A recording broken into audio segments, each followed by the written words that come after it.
Halaman kantor Kecamatan Banjarmasin Barat yang berada di Jalan PM Nur Banjarmasin sudah dipenuhi warga mulai pukul 7 WITA.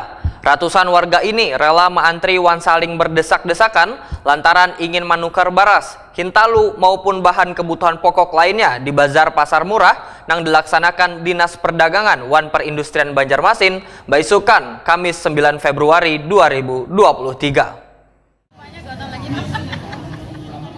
Halaman kantor Kecamatan Banjarmasin Barat yang berada di Jalan PM Nur Banjarmasin sudah dipenuhi warga mulai pukul 7 WITA. Ratusan warga ini rela mengantri wan saling berdesak-desakan lantaran ingin menukar baras, hintalu maupun bahan kebutuhan pokok lainnya di Bazar Pasar Murah yang dilaksanakan Dinas Perdagangan wan Perindustrian Banjarmasin, Baisukan Kamis 9 Februari 2023. Fitri, warga Teluk Dalam, Banjarmasin Tengah, Wahyutakoni Prima TV mengaku sejak pukul 7 WITA sudah turut mengantri di Bazar Pasar Murah ini, lantaran hanya ingin mendapatkan baras dengan harga murah. Lantaran harga baras lokal di pasaran sudah mencapai Rp18.000 saliternya. Sementara di bazar ini cukup menyiapkan Rp105.000, sudah bisa mendapatkan baras jenis premium dan medium masing-masing 5 kilo. Menurut Fitri, kehadiran Bazar Pasar Murah ini sangatlah membantu warga untuk memenuhi kebutuhan pokok dengan harga yang lebih murah dibandingkan di pasar-pasar tradisional. Bahkan sangat membantu khususnya bagi warga ekonomi menengah ke bawah. Di sini, Cil? Dari jam 7 pagi. Jam 7 pagi. Nggih. Ini nukar apa? Pian nih, Cil, fokusnya ke sini, Cil, tadi. Baras. Beras murah.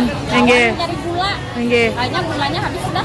Lebih ke baras berarti pian nukar nih lah. Kehidupan hari-hari lah. Ya, berapa nih nukar, Cil, di sini, Cil? 5 tadi 2. Itu baras apa ajannya, Cil? Premium dan medium. Medium, nggih. Yang medium 5. Yang ini 60. Nggih.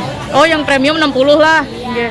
Cil, kalau di pasaran biasanya pian menukar sampai berapa, Cil, seliter tuh? 18.000 seliter. Itu jenis apa tuh? Baras lokal nggak, Cil? Baras Banjar lah. Baras Banjar. Oke. Kalau ini nih yang premium lawan medium ini berapa isinya? 5 liter kah atau berapa? 5 liter lah. 5 kilo. Nggih. Kalau hitung liter 6 liter. Nggih. Berarti cukup lawas sudah pen mantri mulai tadi nih lah. Sedangkan Hasmi, warga Pangeran Banjarmasin Utara mengaku sengaja datang ke Bazar Pasar Murah ini demi untuk bisa menukar hintalu. Menurut Hasmi, harga hintalu di Pasar Murah hanya sekitar Rp52.000 saraknya, jika dibandingkan dengan harga di pasaran mencapai Rp60.000 saraknya. Harga berapa nukar, Kak? Pon berapa? Serak lah. Biasanya di pasaran berapa kalau nyampe kilo, Kak?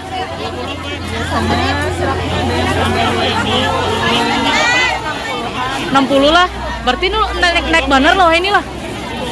Di pasaran tuh. Berarti di sini berarti di pasar murah ini lebih temurah Kak dari di pasaran mungkin nih. Ini kayak apa nih, sangat membantu masyarakat kah dengan adanya pasar murah nih? Sementara itu, Camat Banjarmasin Barat, Ibnu Sabil mengucapkan terima kasih kepada Disperdagin Banjarmasin yang telah melaksanakan Bazar Pasar Murah di wilayah Kecamatan Banjarmasin Barat. Menurut Ibnu Sabil, di Kecamatan Banjarmasin Barat ada 2 kelurahan yang masuk dalam kasus kemiskinan ekstrim, yaitu Kelurahan Pelambuan dan Kelurahan Basiri. Sehingga Bazar Pasar Murah ini sangat membantu warga di kedua kelurahan tersebut. Dengan adanya kegiatan ini sangat membantu mengurangi pengeluaran daripada masyarakat untuk mendapatkan barang dengan harga yang lebih murah, khususnya sembako yang sangat diperlukan oleh masyarakat di Kecamatan Banjarmasin Barat. Dan ini tepatnya di Kelurahan Pelambuan, dan ini sangat tepat sekali berada di kelurahan yang memiliki kemiskinan yang cukup ekstrim. Ini kan untuk bazar murah yang paling banyak diserang masyarakat ini lebih ke baras sama hintalu lah. Paling besar saat kami pantau itu adalah beras sama telur, karena harga beras saat ini sangat tinggi di pasaran. Jadi dengan harga yang ditawarkan Bulog, yaitu harga distributor bukan harga pasar, sehingga masyarakat mungkin dapat terbantu, ya minimal harganya lebih murah lah dibandingkan dengan harga pasar.